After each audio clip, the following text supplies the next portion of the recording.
राहुल गांधी की गाड़ी पर बीजेपी कार्यकर्ताओं का, नेताओं का, और खास बात यह है कि उसमें बीजेपी के मंत्री, योगी आदित्यनाथ के मंत्री उसका नेतृत्व कर रहे थे और एक झुंड राहुल गांधी की गाड़ी को घेर लेता है, या यूं कहें कि उस गाड़ी पर टूट पड़ते हैं। जरा ये तस्वीरें आप देखिए। ये तस्वीरें निकल करके सामने आई हैं उत्तर प्रदेश के रायबरेली से। रायबरेली यानी राहुल गांधी का संसदीय क्षेत्र। और राहुल गांधी 2 दिनों के लिए अपने संसदीय क्षेत्र में रायबरेली में गए हैं। वहां पर वो अलग अलग स्कीमों का उद्घाटन करेंगे, कुछ कार्यक्रमों का उद्घाटन करने के लिए वहां पर गए हैं। और अपने इलाके में एक सांसद जाता ही है। राहुल गांधी इसीलिए अपने इलाके में, अपने संसदीय क्षेत्र में रायबरेली के अंदर गए थे और रायबरेली से ये तस्वीरें निकल करके सामने आई। सबसे बड़ा सवाल यह है कि अगर कोई अपने संसदीय क्षेत्र में भी जाता है तो राजनीति 365 दिन तो कम से कम नहीं होनी चाहिए। और सबसे बड़ी बात यह है कि राहुल गांधी बीते 1 साल में 6ठी बार अपने संसदीय क्षेत्र में गए और वहीं पर प्रधानमंत्री नरेंद्र मोदी की अगर आप बात करें तो तकरीबन 2 बार नरेंद्र मोदी साहब बनारस में अभी तक गए हैं। 1 साल की अगर बात करें तो राहुल गांधी आज अपने संसदीय क्षेत्र में थे और वहां पर दिनेश प्रताप सिंह, योगी आदित्यनाथ की सरकार में मंत्री, राहुल गांधी के खिलाफ चुनाव लड़े थे। 4 लाख वोटों से राहुल गांधी ने, तकरीबन 4 लाख वोटों से रायबरेली के अंदर हराने का काम किया। और दिनेश प्रताप सिंह आज फिर भी राहुल गांधी का विरोध कर रहे थे। आपको याद होगा इसी तरीके से बीजेपी। अस्सलाम वालेकुम वरहमतुल्लाहि वबरकातुहू।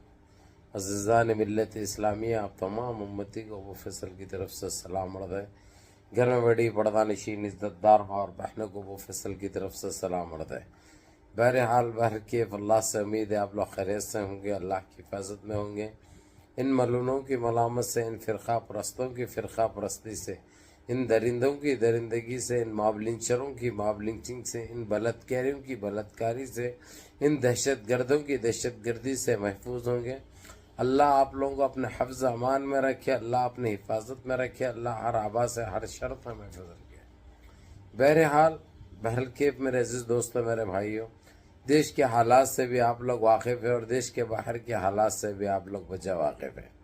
लेकिन ये आपका भाई आपको देश की ही खबर सुनाऊंगा, क्योंकि हर दिन अच्छी खबरें आ रहे हैं सुनने के लिए। ये तो खैर ये सन्यासी, ढोंगी, चिंदी चोर, बौने, जोकर, खत गिड्डा, मुंह बुड्ढा, जो गरीब सूरत का जो लंडा है ना, उसकी जगह का है ये। बहरहाल रायबरेली को राहुल गांधी 2 दिन की विजिट करे, जबकि वहीं के एमपी है वो उनका अपने ही घर है, अपना एरिया है, और जहां से एमपी इलेक्शन भी जीते हैं। ये साल में उनका तकरीबन 6वां दौरा था।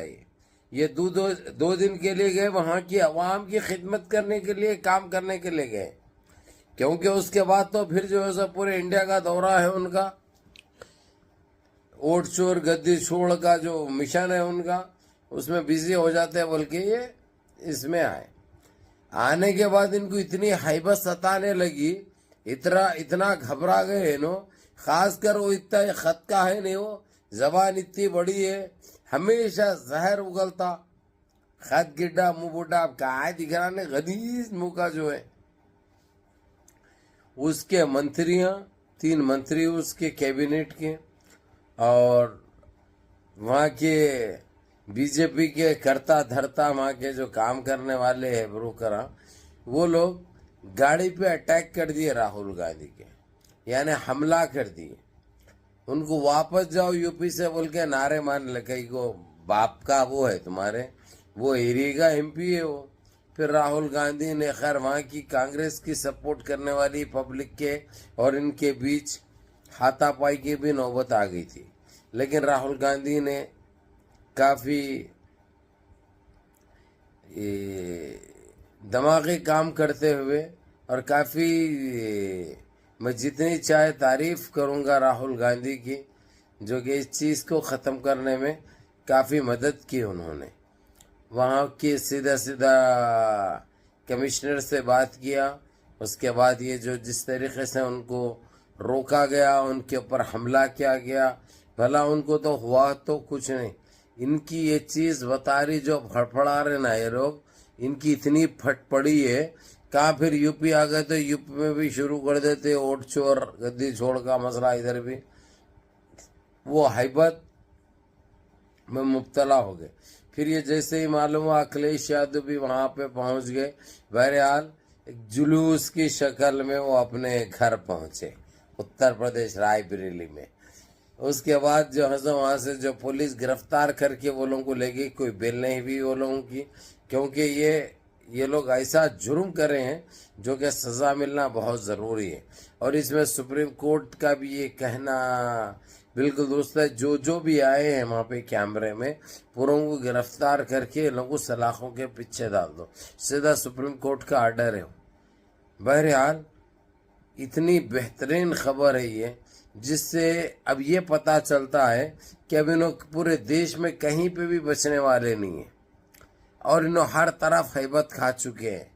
अब इनको कोई देखने वाला या सुनने वाला या इनकी बात पे अमल करने वाला, यकीन करने वाला कोई भी नहीं है, क्योंकि देशवासी सारे जान चुके हैं और जाग चुके हैं। तो अब इनका सफाया और इनका वक्त तो आ चुका है। बहरहाल मुनज़्ज़म रहिए, मुत्तहिद रहिए, अपनी सफ़ों में इत्तेहाद बरकरार रखिए, नमाज़ों की पाबंदी करिए, माँ बाप की खिदमत करिए, बड़ों के अहकाम पे अमल करिए और अपने इस भाई को भी दुआओं में याद रखिए। अस्सलामु अलैकुम व रहमतुल्लाहि व बरकातहू।